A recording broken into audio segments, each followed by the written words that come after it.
lines like "Gunners are goners" and remarks that Arsenal are mentally and physically jaded stung the team into their best action at the Dell.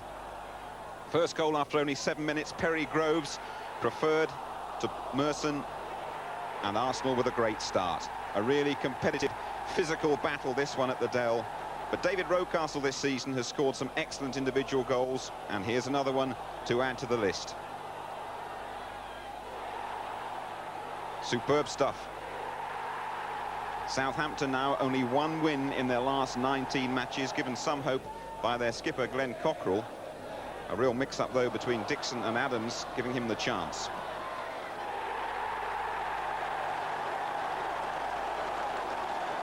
But then Paul Merson, on for the injured Perry Groves, gets a tremendous third goal. Watch his reflexes as the ball is played in. Good work too here by Alan Smith. Arsenal's 10th away win. They're 6 points clear once again, and the bookies make them odds-on favourites.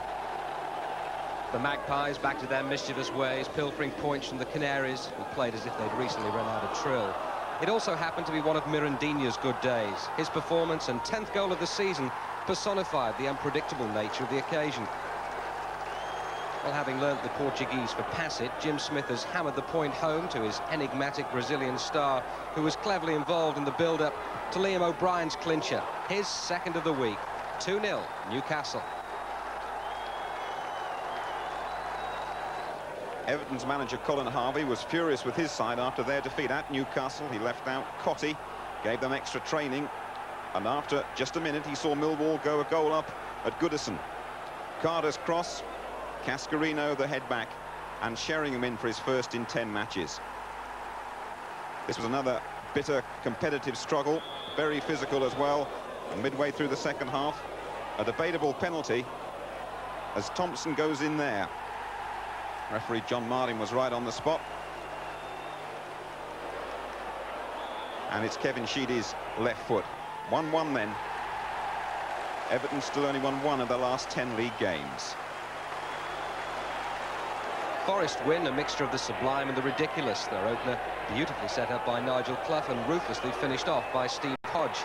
Forest on the way to their 16th win in 20 games. Only one defeat, that was at Spurs in midweek.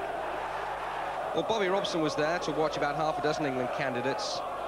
Mark Wright, cool and calm. Nice and easy does it. Bobby will be impressed. Now, where did he come from? Lee Chapman, wrapping up the points. Derby's 7th home defeat.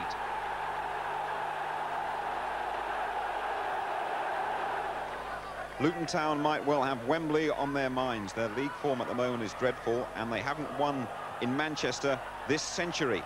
A couple of scrambled goals in this match. United scoring after just 3 minutes. Russell Beardsmore, Strachan's replacement, and in at the far post comes Ralph Milne. Luton just one away league goal this year, and the match really decided midway through the first half. McClare for Clayton Blackmore, Luton's 10th away defeat. Frank McAvenny was back for West Ham at Aston Villa following his £1.25 million move from Celtic, opting for the alternative glory of saving the Hammers from relegation as opposed to joining in Arsenal's quest for the Championship. West Ham had lost their 4 previous league games and had scored only 2 in 5, both to Paul Ince. Now maybe Villa weren't aware of that, maybe they were too preoccupied with McAvenny's presence, and maybe the goal of the season so far. Sheer perfection from Paul Ince.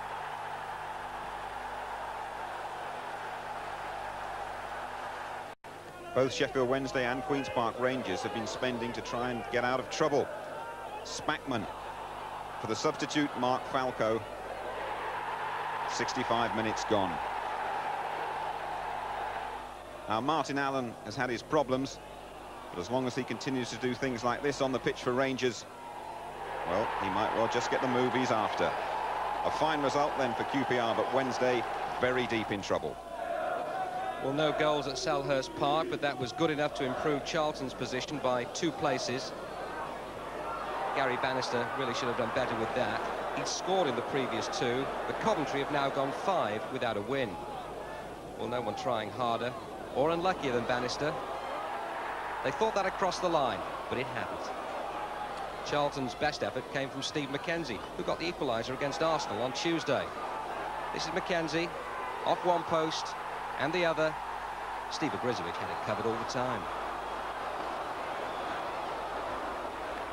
Bernie Slavin's just about the only fellow scoring for Middlesbrough these days. Mark Barham's cross. And Slavin scores Borough's 5,000th league goal, for those of you who enjoy that sort of thing. Wimbledon equalising 10 minutes later. In fact, the Borough took a real battering throughout this game. John Scales gets their point.